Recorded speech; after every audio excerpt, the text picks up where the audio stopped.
Hi hello नमस्कार आदाब सत श्री अकाल। आसान पूर्ण विश्वास है अच्छे होंगे, स्वस्थ होंगे, मस्त होंगे और अपनी पढ़ाई कर रहे होंगे। जी हाँ दोस्तों, आइए आप सभी को स्वागत है शशि सेठ प्रैक्टिस में। जैसा कि आपको पता है, यहाँ पे प्रतिदिन सुबह में 5 बजे और शाम में 5 बजे सेट प्रैक्टिस के माध्यम से बिहार पुलिस का यूट्यूब के ऊपर सबसे बेहतरीन सेटों में से एक को हम कर रहे हैं रिवीजन। मैं आपको बता दूं दोस्त, यह जो टेस्ट है गुरुकुल जो राकेश सर द्वारा संचालित किया जाता है, यह सेट नंबर हमारा 18 है। इससे पहले ऑलरेडी हम 17 सेट को रिवीजन करवा चुके हैं। अगर आप तक अभी ने नहीं देखा है तो जाइएगा, चैनल पर सारा सेट आपको मिल जाएगा। और इस टेस्ट का सबसे खास बात है कि अगर आपको चाहिए इस क्लास का पीडीएफ तो जाइएगा, इसी वीडियो के नीचे डिस्क्रिप्शन है, टेलीग्राम का लिंक दिया है, वहाँ पे आप ज्वाइन कर लीजिए और कमेंट के माध्यम से आप हमें बताइए कि आपको किस क्लास का पीडीएफ चाहिए। फ्री ऑफ कॉस्ट वहाँ पे प्रोवाइड करा दिया जाता है। तो चलिए, इसी तकिया और कलाम के साथ कि न थके हैं पाँव और न मैंने हिम्मत हारी है, देखे हैं कई दौर मुश्किलों का, इसलिए आज भी सफर जारी है। तो चलल जाओ और देखल जाओ आज का पहला प्रश्न। उससे पहले, अगर आप पहली बार यह वीडियो आपको दिखाई दे रहा होगा दोस्त, तो मैं आपसे ज़रूर आग्रह करूंगा कि इस चैनल को सब्सक्राइब कीजिए, क्योंकि आपको करने से कुछ जाता नहीं और मुझे कुछ मिलता नहीं, परंतु मेरा एक परिवार का सदस्य बढ़ जाता है। तो चला जाए, देखा जाए आज का पहला प्रश्न। पहला जो प्रश्न है बड़ा सिंपल सा प्रश्न है, यह मैथ से संबंधित है और इसे आप बनाते हैं तो इसका सही आंसर ऑप्शन नंबर डी वाला बिल्कुल सही है। यहाँ पे दूसरा जो प्रश्न आपको दिखाई दे रहा है, ये भी आपको बनाना है और दूसरा नंबर जो प्रश्न है इसको आप बनाते हैं तो इसका सही आंसर ऑप्शन नंबर बी वाला बिल्कुल यहाँ पे करेक्ट हो जाएगा। तीसरा नंबर जो मैथ से संबंधित है इसको आप बनाते हैं, इस प्रश्न का सही आंसर ऑप्शन नंबर सी वाला बिल्कुल सही है। 4 नंबर प्रश्न को आप देखिए और इसे बनाइएगा, इसका सही आंसर ऑप्शन नंबर डी वाला बिल्कुल करेक्ट हो जाएगा। 5 नंबर जो प्रश्न दिया गया है इसको आप बनाते हैं तो इसका सही आंसर क्या होगा? इसका सही आंसर ऑप्शन नंबर बी वाला बिल्कुल करेक्ट हो जाएगा। छठा नंबर जो प्रश्न है ये भी मैथ से संबंधित है और इसका सही आंसर अगर देखा जाए तो ऑप्शन नंबर ए वाला बिल्कुल सही है। 7 नंबर जो प्रश्न है इसको आप बनाइएगा तो इसका सही आंसर ऑप्शन नंबर ए वाला बिल्कुल सही आ जाएगा। 7 के बाद आएगा हमारा 8 नंबर जो प्रश्न है टाइम एंड वर्क से संबंधित है, तो इसको आप बनाते हैं तो इसका सही आंसर ऑप्शन नंबर सी वाला बिल्कुल करेक्ट हो जाएगा। आपको कार्य है कि पूरा ईमानदारी के साथ हर प्रश्न को बनाते हुए चलना है। तो 9वां नंबर जो प्रश्न है इसका सही आंसर ऑप्शन नंबर डी वाला बिल्कुल सही है। और 10 नंबर जो प्रश्न है इसको आप बनाते हैं तो सही आंसर जो होगा डी वाला बिल्कुल सही हो जाएगा। अब हमारा यहाँ से स्टार्ट होता है जीएस का सेक्शन और यह 11 नंबर प्रश्न जो पूछा गया है कहता है कि असंवहनीय पादपों यानी नॉन वेस्कुलर प्लांट में निम्नलिखित में से क्या नहीं पाए जाते? तो सही आंसर है दारू वाहिका नहीं पाई जाती, यानी बी वाला बिल्कुल करेक्ट हो जाएगा।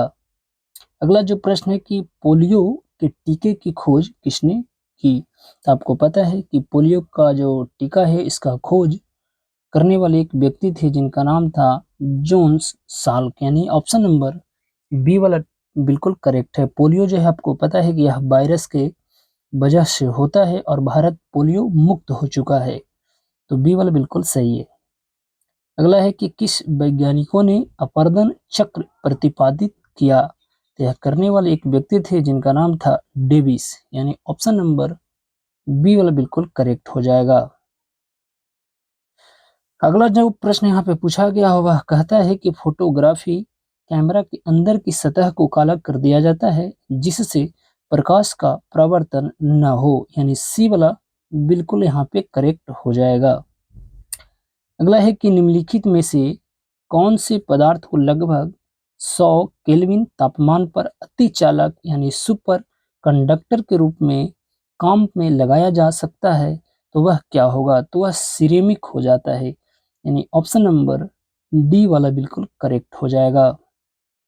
अगला है कि राज्यसभा में धन विधायक प्राप्त होने के कितने दिनों के अंदर इसे लोकसभा को वापस किया जाना चाहिए? तो बड़ा सिंपल सा प्रश्न है, 14 दिनों के अंदर आपको करना होगा। आपको पता है कि राज्यसभा जो है उच्च सदन है और राज्यसभा का जो सभापति होता है वह भारत का वाइस प्रेसिडेंट यानी उपराष्ट्रपति होता है और उसी के रूप में उनका वेतन भत्ता दिया भी जाता है। तो बी वाला बिल्कुल करेक्ट हो जाएगा।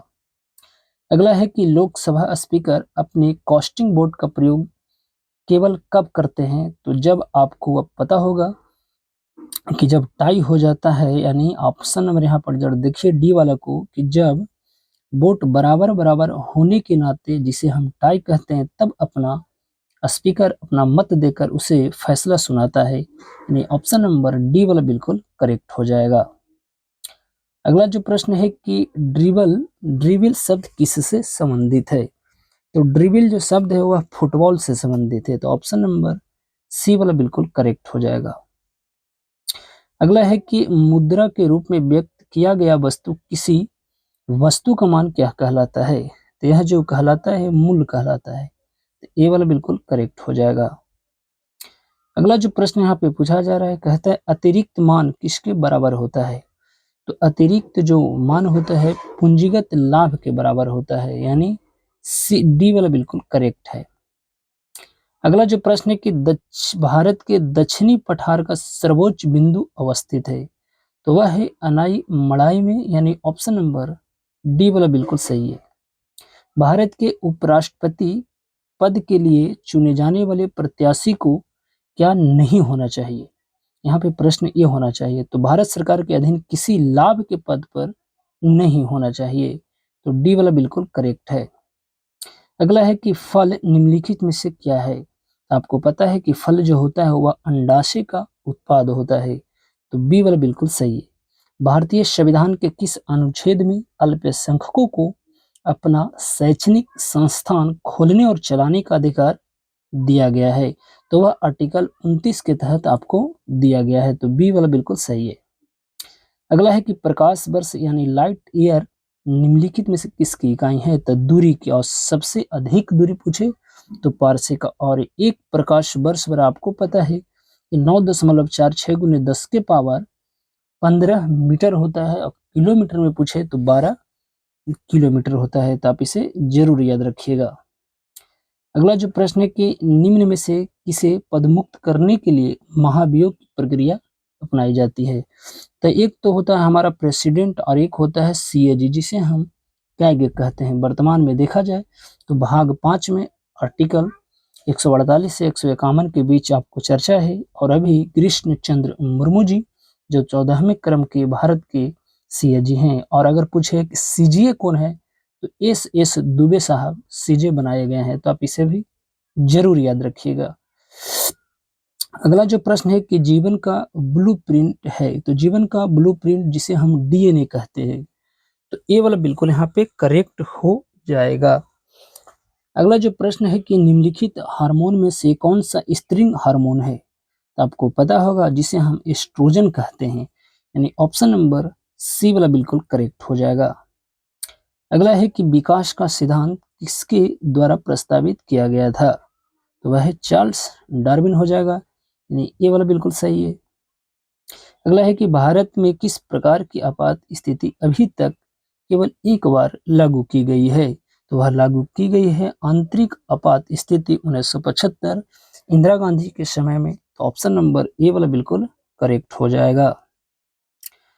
अगला है कि भारत छोड़ो आंदोलन के समय निम्नलिखित में से किसने कांग्रेस रेडियो का प्रसारण किया था? तो वह किया था उषा मेहता जी के द्वारा, यानी सी वाला बिल्कुल सही है। कोशिका में निम्न में कौन सी पाचन थैली कहलाती है?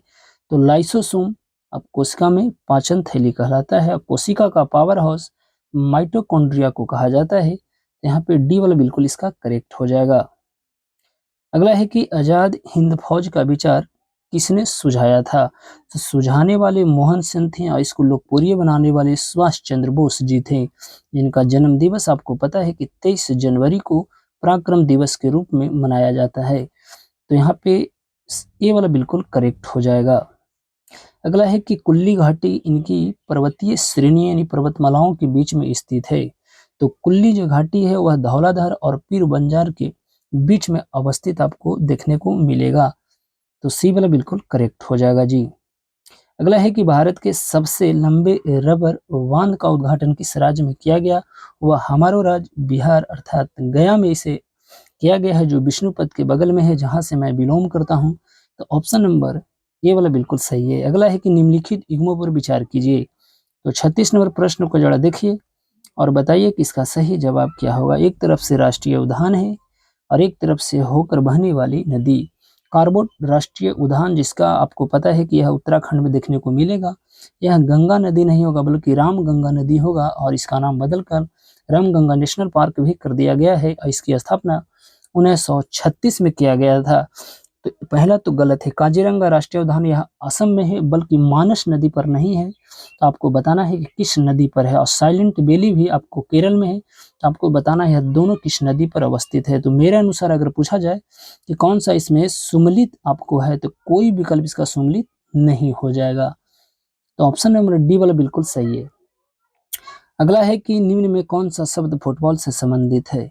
तो फॉरवर्ड, डंपी और डीप, यह तीनों शब्द फुटबॉल से संबंधित है।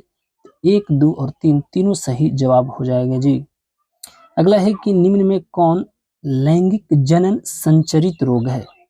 देखिए यहाँ पे सारे जो है आपको लैंगिक सर्जन जो रोग है, तो उपयुक्त सभी विकल्प इसका सही हो जाएगा।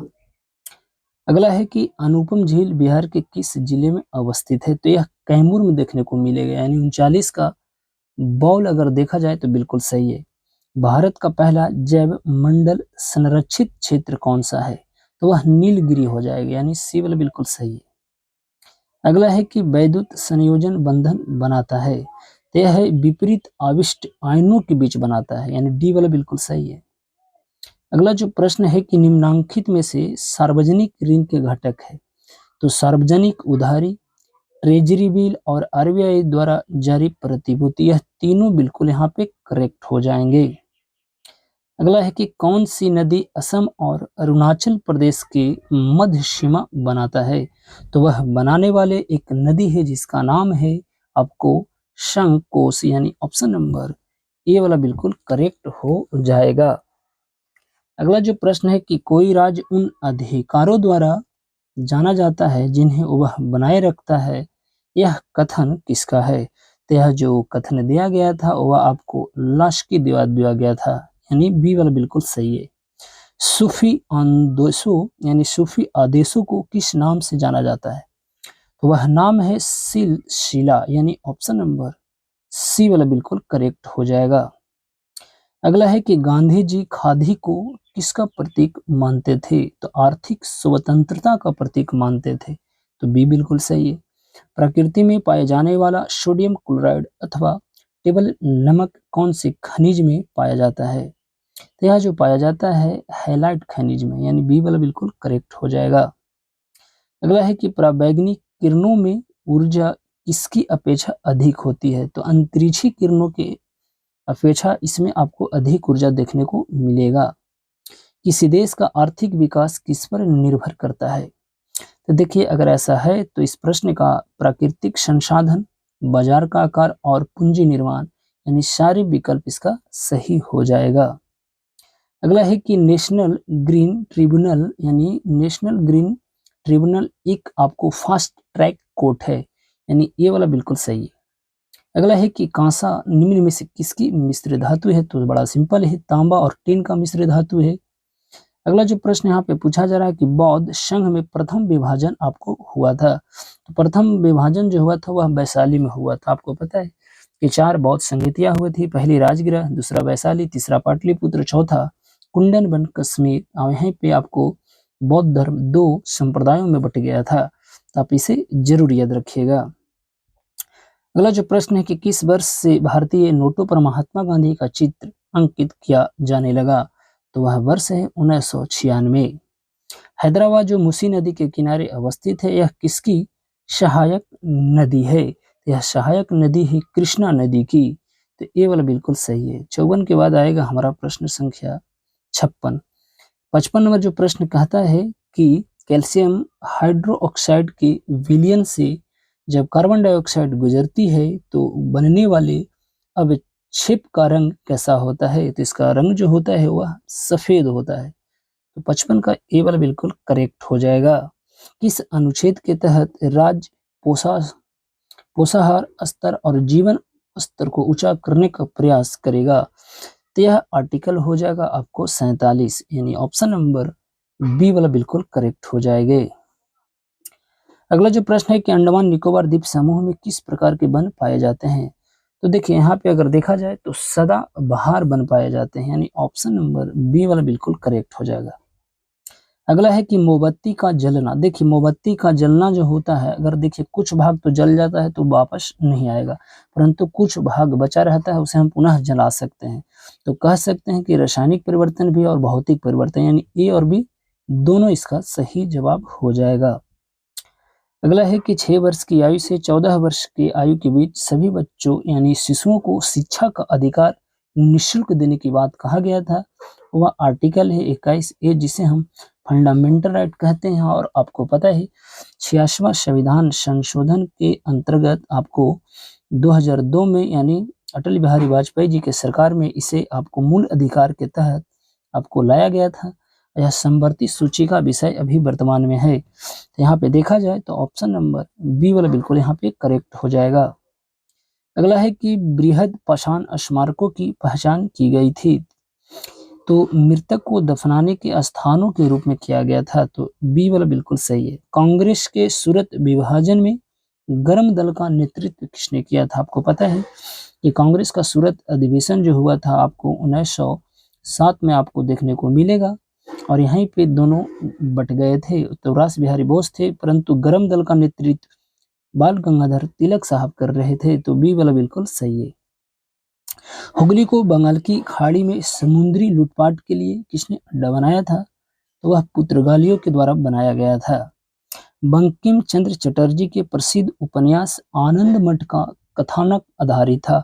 तो सन्यासियों के विद्रोहियों पर और इन्हीं के द्वारा वंदे भारत मातरम लिखा गया है। तो आप इसे भी जरूर याद रखिएगा। अगला है कि राष्ट्रीय कांग्रेस से पूर्व सबसे प्रमुख संस्था आपको बताना है। तो वह संस्था है इंडियन एसोसिएशन ऑफ कलकत्ता।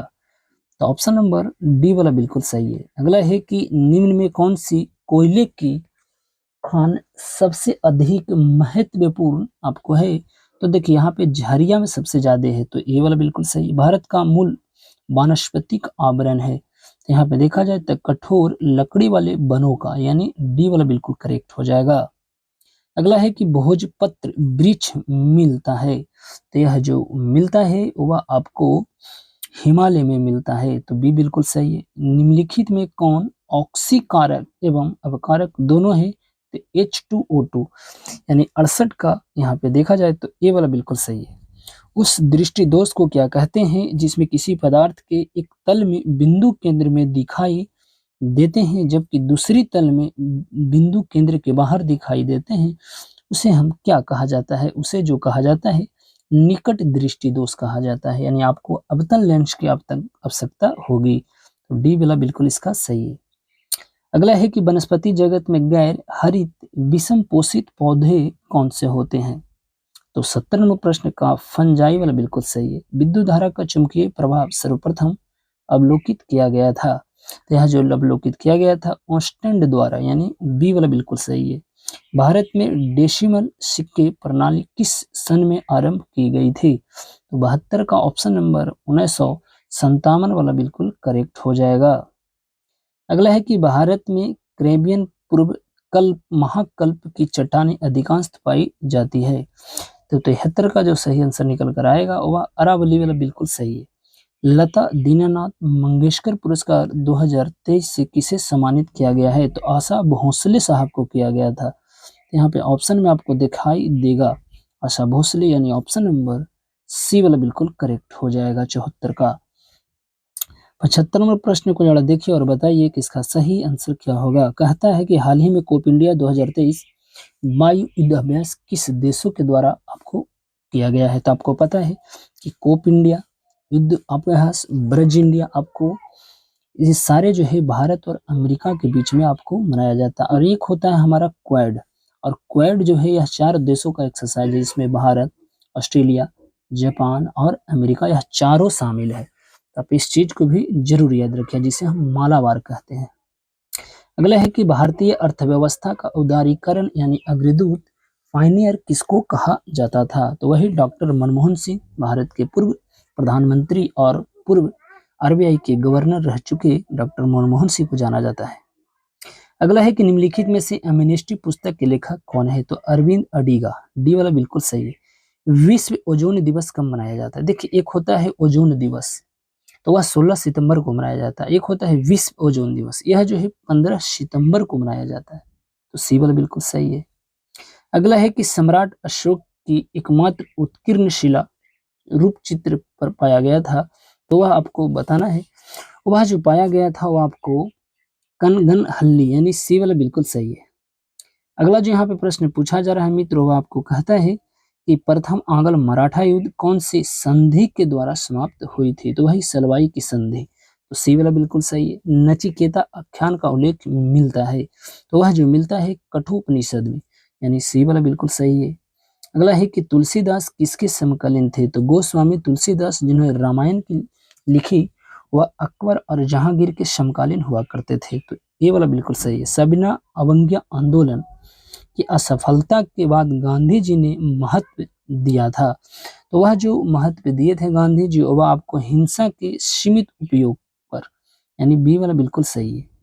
अगला है कि भारतीय संसद में लोकलेखा समिति का अध्यक्ष किसे बनाया जाता है? तो विपक्ष दल का नेता को ही भारतीय संसद में लोकलेखा समिति का अध्यक्ष बनाया जाता है। तो ये वाला बिल्कुल सही है।